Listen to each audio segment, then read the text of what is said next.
My name is Dr. Sada. I am a PhD in sociology from University of Sindh recently in 2019, and I belong to a very rural community from district Nowshera Feroz, a small village. It is like more near to the town of Halani and Kandiaro, where I belong, and the life is all about the struggle and experiences and joy and happiness and sad and this is a mixture. The phenomena of life is not only the single thing or the single context. This is the variety of context. This is a variety of situations. And for me, as per my definition, the life that I am leading right now is that it's art of dealing with the context. It's art of the dealing with your situation. And to live a full life, it means to deal with every situation and to deal with every phenomena of life, and always to be with yourself, to be what you are. And here I will give you the concrete examples of my life, that how I faced different situations and how I faced different phenomena and how I went through different dimensions of life, and still I was with myself. There's opinion. Some people say that the goal is important, and there are examples in the world where people die for the goals. But my vision for life is different. I don't say that it's universally applied for everybody, but this is just my opinion, and I'm here invited to talk about myself. So let me explain what's my opinion about goal. I think that the life is important, the self is important than your goal, because you are not from the goal. You do not belong to the goal. Goal belongs to you. So unless you exist, you can create the goal. If you are not existing and the goal exists, then it's not a good thing, output, in my opinion. So I have many examples where I changed my goals, where I could not achieve my goal and was still happy, and I am still happy. And even I have changed the strategies of my life. I have changed the ways of my life. I have changed the opinions of my life because of some situations and some context where I see the failure was visible. But it was not the fear of failure. It was to accept the failure, actually. And it was to enjoy the failure. First of all, let me give you an example. I was a student in Masters of Sociology in 2008. When we 4 or 5, a group of people led by me, we formed an organization, an NGO, a research NGO. And we struggled for 1 year while we were students. And right in 2009, right after 1 year, we got 3 projects, 2 research projects, one development project. And we were very good. We were on good path, we were on the track, and everything was smooth.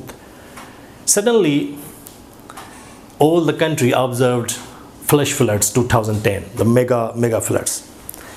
What happened in the floods? The many international NGOs, they came on the ground. So they have the footprints of international NGOs were visible on the land of Pakistan. Now there was no space for the local NGOs, and the small NGOs developed by the students. Now what do you think? What would be our decision? Whether to destroy ourselves, whether to cry in a room, or whether to continue with the same NGO which was small, and we were sure that we will linger on but without any success because the competition is already increased. And it was tangible, it was evident that competition is very high and we are not compatible. So now in this situation there was 2 things. One, to follow the consciousness, to follow the evidences, and to follow your guts and your emotions. Most of people, they follow emotions. But I personally, I always control my amalgada, the emotional part of my brain. I always follow with the consciousness. I always follow with the evidences. And there we officially quit and closed our organization. That was formed with love, with passion, and we closed. And it is still closed officially. And what I did, we all planned to get the jobs within international NGOs. And that was the right decision at that time. Just 10 years before, there were many people suggesting, do not quit. You are on the track. You people are doing this, you people are doing this. And it was like very sympathetic, because there was emotional attachment with everything. There was emotional attachment with the chair, with the walls, with the books, with every document, with every signature, with every file. There was emotional attachment. But we let it go. We said no emotional attachment, because the important thing is not the goal. Important thing is yourself. If the self is there, you can create your new goal. Success is the continuous process. Success is not the destination. Success is not the ultimate goal. Ultimate goal is death. Until unless you are living, you are surviving, you can change your ways, you can change your success, you can change your goals. So most important thing is to be within yourself what you are, and that we did. And right now I am happy, and all our 4 people, those who are with me, they all are happy, because we all are at different levels. Some international level, some at national level, some with the United Nations, some with academia, some with research sector. Now we are at a different level, a different situation. And that happened because of one thing, that we was ready to sacrifice with our goal, and we was ready for the change.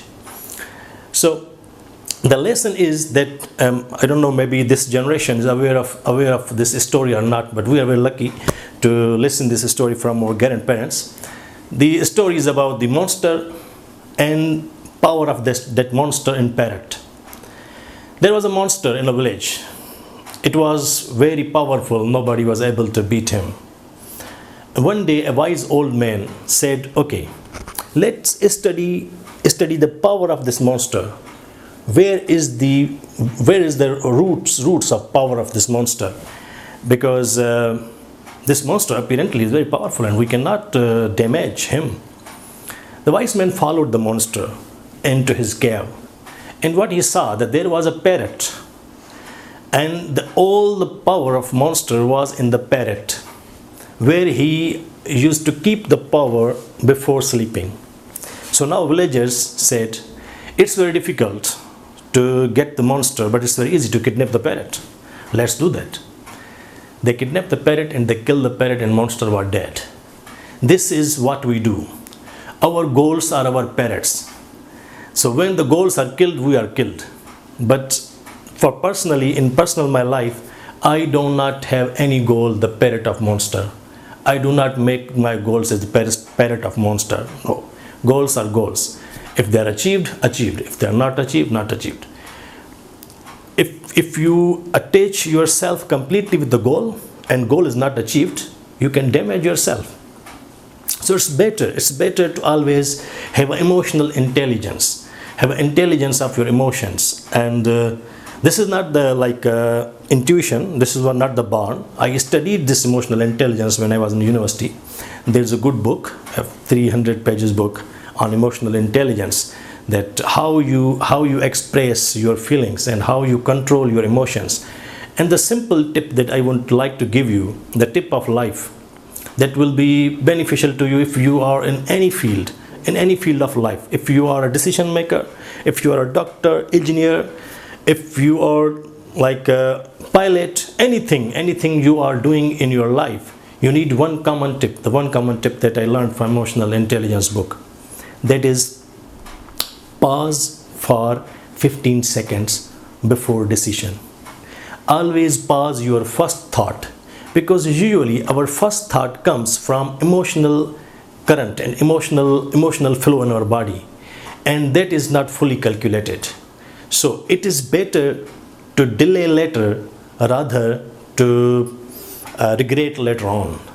So it's better to have a pause before deciding rather to regret after taking decision. So this is what I do in my personal life. I never show my first feeling for 10 seconds in any situation, whether it is bad situation, whether it is good situation, whether it is happiness, whether it is sad. I cry after pause, I laugh after pause, because this pause has helped me to manage my whole professional life. This pause has helped me like to manage my all success or all career whatsoever it is. And even right now, whatever I am, having a PhD, working in international organization out of country, I do not consider it as a success. It is just a milestone. It can be better than this after 10 years, and it cannot be better than this. It can go worse. It can go better. Whatever happens, I am by myself ready to accept. I do not stick with the things. I am always like a water. Whatever comes, I accept it. Whatever goes, I accept it. Like always having a flexibility. Then the other thing that within is that I feel in myself, it is the flexibility, but also the determination. Now, how these both things are combined in my personality, you think that's very complicated, but it is not. I'm flexible in accepting the results of my actions. Whatever the output or outcome of my actions is, I am flexible to accept it, but I am always determined to do. I am always determined to act accordingly. That's why, like, if you just ask from me that what was the toughest, like very challenging part in my life, it's my PhD. I spent 8 years, and while working, leaving job, and working again, joining, leaving, all these things, I disturbed all my working career because of PhD, because of determination. But it is delayed. When it is delayed, I was not sad, because my determination was at my end to act. It was not at the end of results. So be determined while you are doing the things, and be flexible when it comes to the accepting the result of your actions, and that will make you happy and relax, and that will make you what you are, because ultimately the most important thing is yourself. It is not your goal, it's not your objective. So at the end, I would like to give you one message that is already discussed during this speech, whatsoever you said, that never make your goals as the parrots of monster. Do not stick with your goals fully. Goals belong to you. Yourself does not belong to your goals. Thank you very much.